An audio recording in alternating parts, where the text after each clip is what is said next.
这真的是。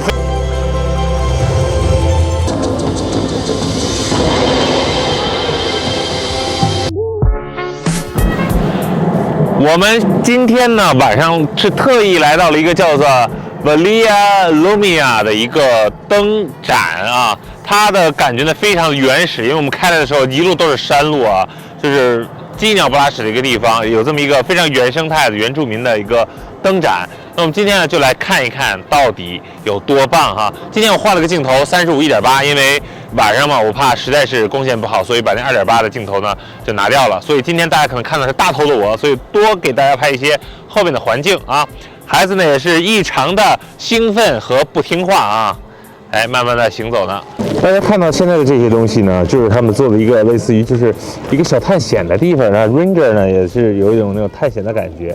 这个呢就是一个营地，他就说现在有很多地方啊，有一些就是情况啊，需要大家去探险啊之类的这种感觉。那这是一个小电影，那我们呢就坐在了对面，然后呢去看这个表演。然后它后面的灯光呢也会搞得像这个暴风雪啊之类的啊，就这种感觉，就非常适合小孩子过来玩。Round the campfire, all the old folk would whisper of a tale.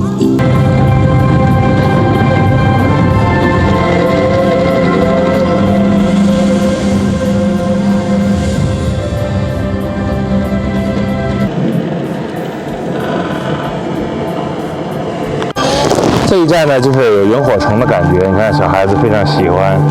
它这里面，我现在感觉知道了，就是大概就是，你去这个露营的地啊，然后去探险，然后它的沿途呢都会有人说，哎 ，Ranger 啊，这个我是总部，我是基地，收到请回复，或者前面你可能遇到什么，非常 interaction 的一种这种户外的探险活动，还挺有意思的。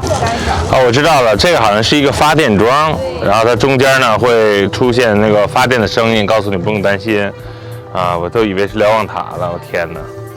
真是缺乏野营的这个常识哈。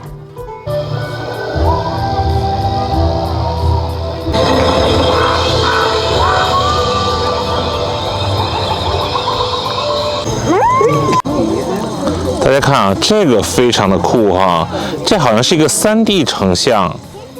然后因为我们现在到了下一站了嘛，然后这2个人好像就坐这儿唱个歌啊，生个篝火，然后他们接下来呢还会唱歌。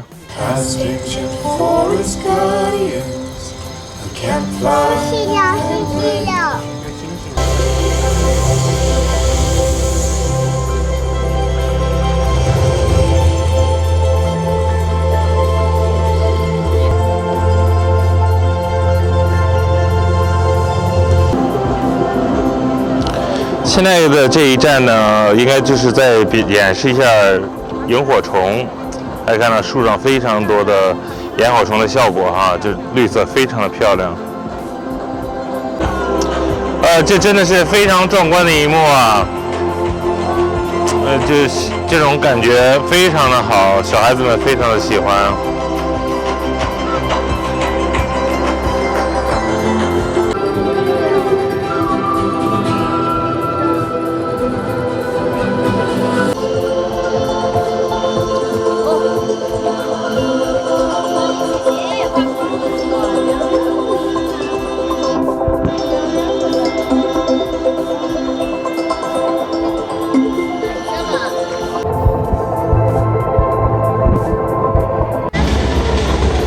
这一关呢叫做流星，它有几个不同的地方可以，这个流星划过的效果非常的漂亮。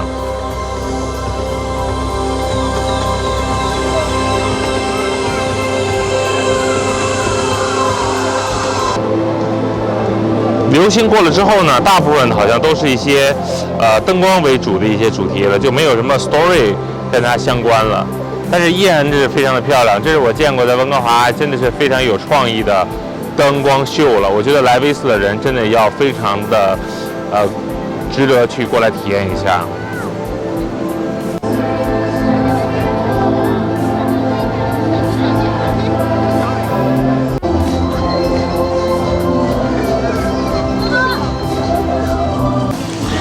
接下来这站呢，跟之前有一站我说3D 影像呢很相似哈。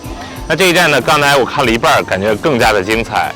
那其实它并不是一个3D 的，我看感觉好像它中间是有一个透明的一个幕，哎，然后他们把这个打在那个幕上了，但是太黑了，我也看不太清楚啊。大家欣赏一下这个节目就好了。